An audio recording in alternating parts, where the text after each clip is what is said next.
ئەمن وەکو تاقانەیەکی ئەنفال لە سنووری کۆیە لە زۆر بە شوێنەکان نەکە لە سنووری کۆیە شتێکی وا نەکراوە بۆ کەسوکاری شەید و ئەنفالەکان لەبەر ئێمە ئێستا لەسەر ئەم مۆلومێتە ئەم یادە دەکەینەوە هەتا ئێستا ڕووفاتێکمان بۆ نەهاتووە لێرە بیریمان وە ساڵانەش دووبارە دەبێتەوە خەڵکێک کە دەستی هەبوو لەو تاوانە دێل بە حکومی برادەرایەتی هەندێک خەڵکەوە دێلێرانە بەشداریش دەبێت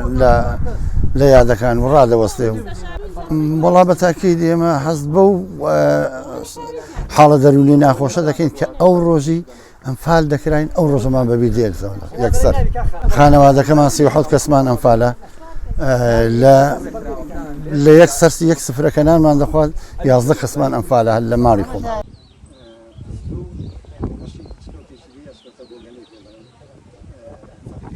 شریف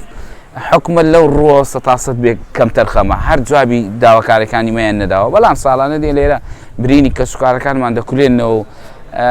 ڕۆتین و خۆ دەرخستن تازەگوڵێنێ یەکداێنێن و وەکو بەرزەکی بانان بۆی دەرەچن هەر ئەوەندەیە جاش و مستەشارەکان بڕوا بکە من خاوەنی وارسی 31 کەس ئەنفال کراوم بەڵام من مەفرەسە خاسم بینیوە هاتووە لێرە دەستی هەبوو لە تاوانی ئەنفال بەڵام موچە و ئیمتازاتی لە کەسوکاری ئەنفال زیاترە و هاتووە تازەگوڵێنەشی داناوە لەوەی پلەی حیزبی هەیە پلەی حزبی هەیە لەناو ئەو دوو حزبە دەسەڵاتدارەی کوردستان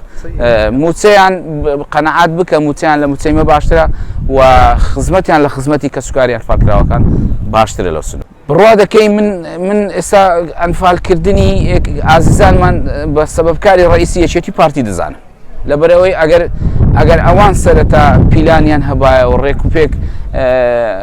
تەنزیمیان هەبایە ئازیزانمان ئەوها بە شەفەی ئەوها بە ئاسانی ئەنفال نەیەکرا نەخێر ئەوانن داڵدەی کەسوکاری ئەوانن داڵدەی جاش و مستەشار و کەسانی ئەنفالچیان داوە لە کوردستان و کەسوکاری ئەنفالچیان هیمال کردووە لەو سنوورە مان بێگومان ئێستا بە شکلێکیکە بە نەوعێکیکە ئەنفالمان دەکەنەوە ئەنفالکردن خۆ معناوی نیەتەوە ڕاستە خۆ زیندە بە چاڵ بکەن بێگومان ئەنفالمان دەکەنەوە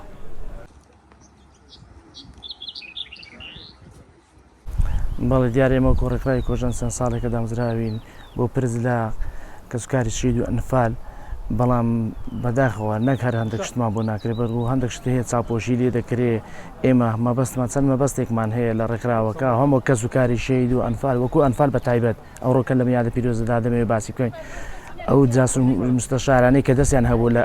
تاوانکردنی ئەنفال و بە جینۆسایدکردنی ئەنفال هەتا ئێستا کوردی هەندێکیان دادگایی نەکراون بگری هەندێکیان لەوانێ لەو مەنسەبیان هەبێ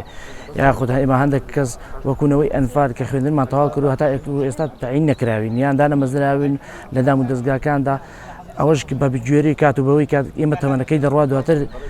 دەرفەتی ئەوان بۆ نابێت دابمەزرێن زۆر شتمان کردووە لەوانە هەندێک بە یارمەتی هەندێک کەسایەتی هەندێک کەسایەتی حیزبی یان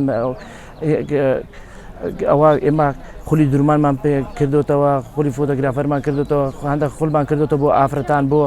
گەنجان لە ناحیەکان بە پێی شوێنەکان بە پێی پێویستی شوێنەکان بە تایبەتش کە سوکاری سەربەرزی ئەنفالکراوە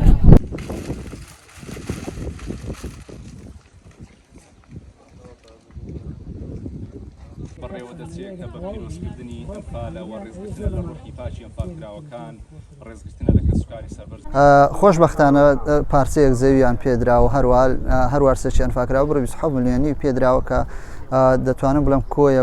سوودمەترین شوێنە لە چاو شوێنەکان تر کە سەرجەم وارسی ئەنفالکراوە پارەی خانی خۆکردیان وەرگرتووە ئەو داواکاری خۆشمەوە کوڕە ئەنفالێک هێنانەوەی ڕووفاتی ئەنفالکراوەکان و دادگایکردنی جاش و مستەشارەکان دیارە ئەم دوو شتە هیچیان لە دەسەڵاتی ئێمە وەزارەتی شەهیدان نیە دادگایکردنی جاش و مستەشارەکان بەهۆی لێخۆشبوونی بەرەی کوردستان لە ساڵی 1992 بەهۆی ئەو بڕیاریکە ئەو کاتی لێخۆشبوونی گشتیان کەس دادگایی نەکراوە هێنانەوەی ڕووفاتەکانیش لە بەداخۆ لە دەسەڵاتی وەزارەتی مافی مرۆڤی عێراق و هەڵدانەوەی